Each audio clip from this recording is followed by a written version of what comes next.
Section E is all about problem solving, so don't freak out.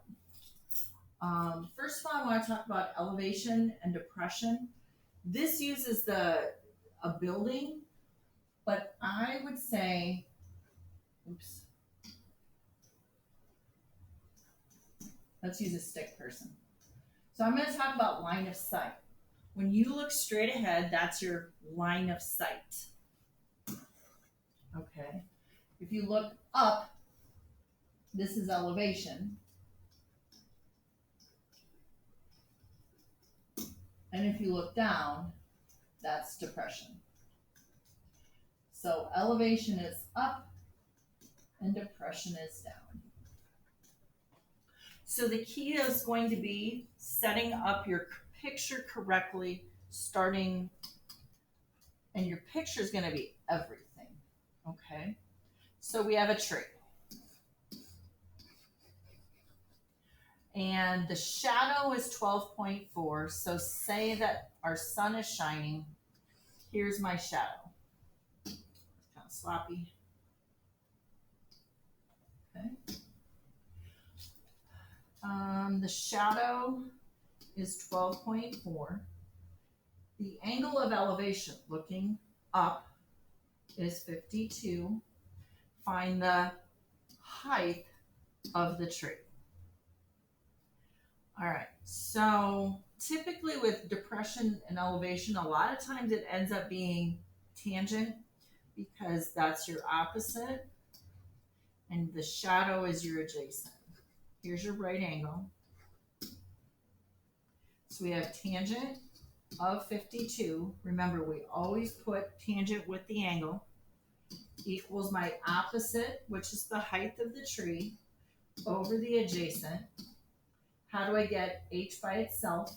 Multiply both sides by 12.4.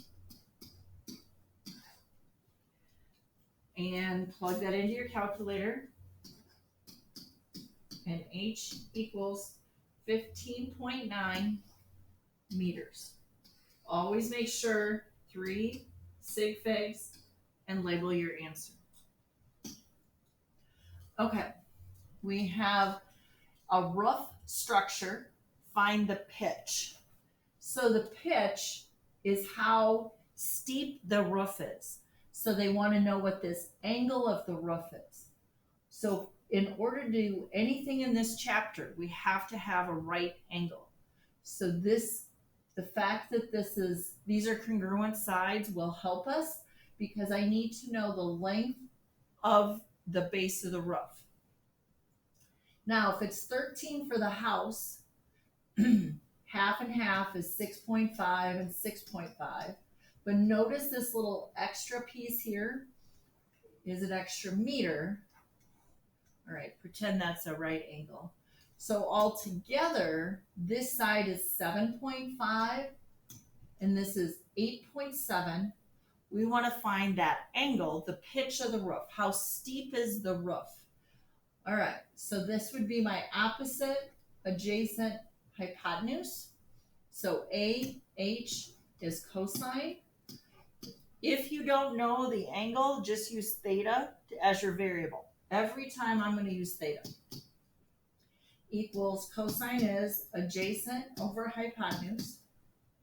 This time the angle is my variable. So to get the angle by itself, I'm going to take cosine inverse of both sides. So theta equals cosine inverse. So that's your second cosine, 7.5 divided by 8.7. And you should get 30.5 degrees. This, it doesn't ask for degrees, but you're safe in degrees unless it says differently. Okay, to me, this one can be kind of tricky to picture. So this is like a three-dimensional picture. They want us to find, I'm going to use,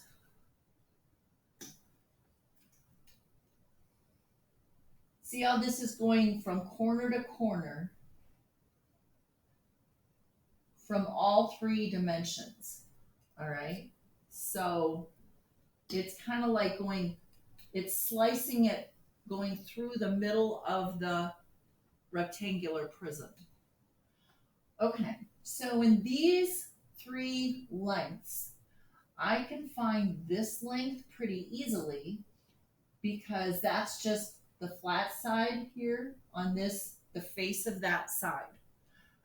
So that's just a right angle there.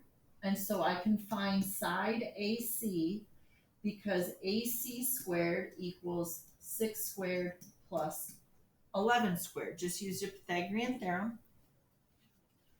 And 6 squared plus 11 squared is 157. Square root both sides. I am just going to leave it as an exact value of 1 square root of 157. I would not find the decimal because that's going to be an approximate value. Okay, now if I have these three sides, this is going to be a right angle, and so therefore triangle ABC is a right triangle. So I'm looking for this particular angle, the measure of ABC.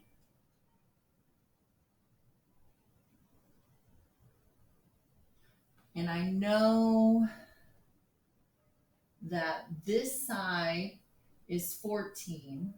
I know this side is the square root of 157.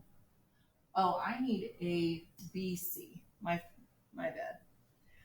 All right.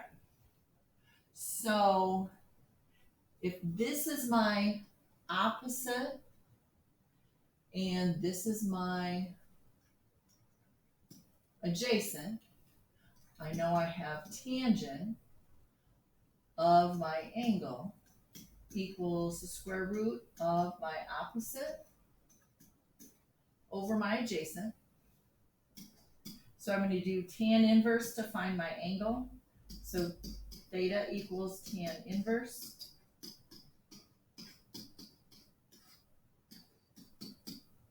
Which is 41.8 degrees.